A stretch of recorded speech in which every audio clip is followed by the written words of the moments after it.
नमस्कार। समय संवाद में आपका स्वागत है। मैं हूँ सर्वेश कुमार सिंह।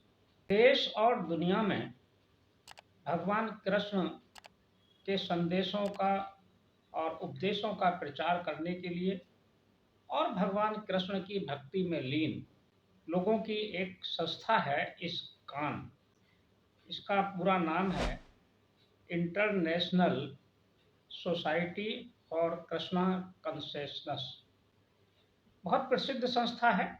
पिछले लगभग 50 साल में इसने काफ़ी श्री कृष्ण भगवान की भक्ति में काफ़ी नाम भी कमाया है। देश विदेश में इसके आश्रम हैं। कई अन्य गतिविधियों में भी संलग्न है, समाज सेवा की गतिविधियों में संलग्न है, जिसमें इनके चिकित्सालय, सेवा के अन्य प्रकल्प और मिड डे मील जो विद्यालयों में मध्याह्न भोजन है, इसका भी ये एक बड़ा केंद्र चलाते हैं, बड़े-बड़े भोजनालय चलाते हैं और शुद्ध, सात्विक और ताज़ा भोजन पहुँचाते हैं। इसके अलावा देश भर में इनकी 60 गौशालाएँ भी हैं। इसके प्रवर्तक स्वामी प्रभुपाद जी थे और उन्होंने विदेश में रहकर लंबे समय तक इसका दुनिया भर में प्रचार-प्रसार किया। भारत में भी लोकप्रियता है। इनके अपने श्री कृष्ण के मंदिर भी हैं। लेकिन इधर 2 दिन से इस्कॉन चर्चा में है। चर्चा की वजह है भारतीय जनता पार्टी की सांसद श्रीमती मेनका गांधी का एक बयान। मेनका गांधी ने इस्कॉन पर बहुत गंभीर आरोप लगाया। उन्होंने कहा कि वे गुजरात में या दक्षिण भारत में किसी एक स्थान पर इस्कॉन की गौशाला में गई। वहां उन्होंने देखा कि उस गौशाला में केवल दूध देने वाली ही गाय थी, दुधारू गाय थी। गैर दूध देने वाली यानी जिन्हें ठंड कहते हैं, ऐसी कोई गाय नहीं थी और कोई बछड़ा नहीं था। इसके बाद उन्होंने आरोप लगाया कि इस्कॉन के लोग गायों और बछड़ों को कसाईयों को बेच रहे हैं। सीधा उन्होंने कहा कि इस्कॉन गायों को कसाईयों को बेचता है और ये फर्जीवाड़ा करता है। दुनिया की ये बड़ी फर्जीवाड़ा करने वाली संस्था है। इसके बाद देश भर में हंगामा हो गया। सबसे पहली प्रतिक्रिया इस पर समाजवादी पार्टी के प्रमुख अखिलेश यादव की आई। उन्होंने कहा कि इस्कॉन जैसी गौ भक्त संस्था को भगवान श्री कृष्ण के अनुयायियों को बदनाम करने की साजिश हो रही है भारतीय जनता पार्टी की तरफ से, मेनका गांधी की तरफ से। उन्होंने आगरा का राधा स्वामी प्रकरण भी जोड़ा, जहां एक जमीन के विवाद को लेकर विवाद हुआ और पुलिस ने कार्रवाई की।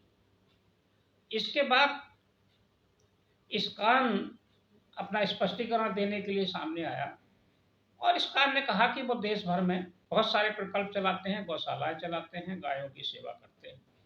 लेकिन इस्कॉन ने श्रीमती मेनका गांधी को मानहानि का नोटिस भी दे दिया है और ये नोटिस में दावा किया है वो उन पर 100 करोड़ रुपए का मानहानि का केस किया है, ऐसी सूचना मिल रही है।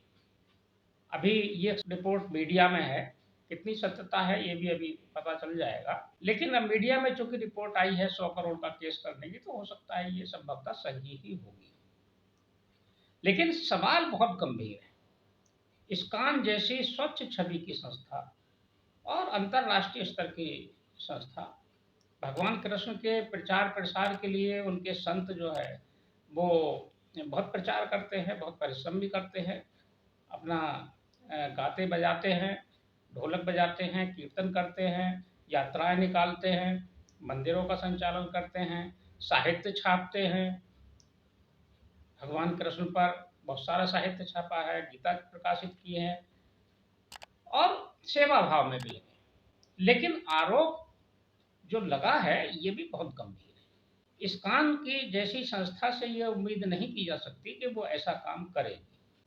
लेकिन अब चूंकि मेनका गांधी ने आरोप लगाया है, सांसद हैं, और जो उन्होंने मुद्दा उठाया है उस पर बजाय बहुत ज़्यादा बयानबाजी करने के इस्कॉन को भी ये स्पष्टीकरण देना चाहिए कि आखिर वो जो गौशाला चलाते हैं, 60 गौशालाएं चल रही हैं, उसमें जो मूल प्रश्न है मेनका गांधी का, उसका उत्तर देना चाहिए।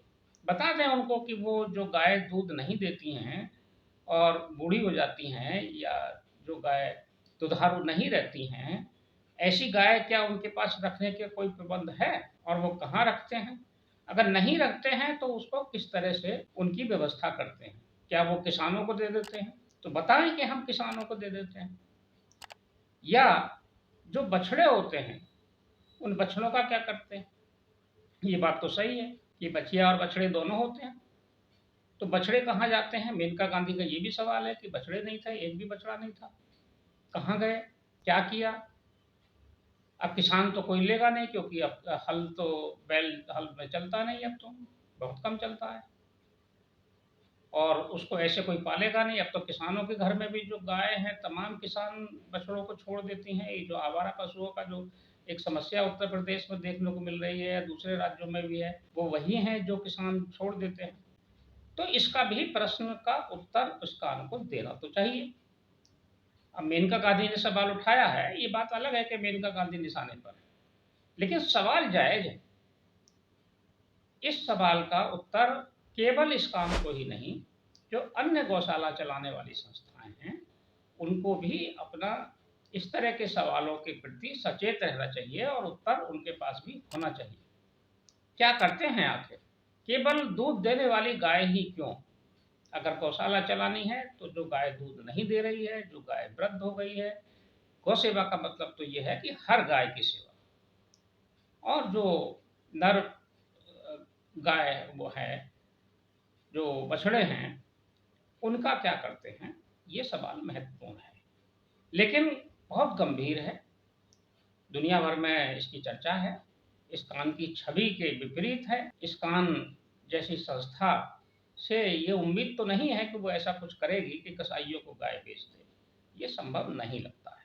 कहीं ना कहीं कुछ कंफ्यूजन हुआ है, या कम्युनिकेशन गैप हुआ है, या गौशाला में उन्हें पूरी जानकारी नहीं मिली, या उन्होंने पूरी गौशाला का भ्रमण नहीं किया, या उन्हें पूरी गौशाला की जानकारी नहीं दी गई। ये भी हो सकता है कि कोई सिस्टम हो इस काम के अंदर, जो वो पुरानी और बूढ़ी गायों को रखते होंगे, तो वो जानकारी उनको सार्वजनिक करनी चाहिए। इसका विषय बहुत गंभीर है और भारत की छवि से भी जुड़ा हुआ है, क्योंकि इस कान की छवि विश्व में भारत की एक बहुत बड़ी स्वच्छ और धार्मिक संस्था के रूप में है।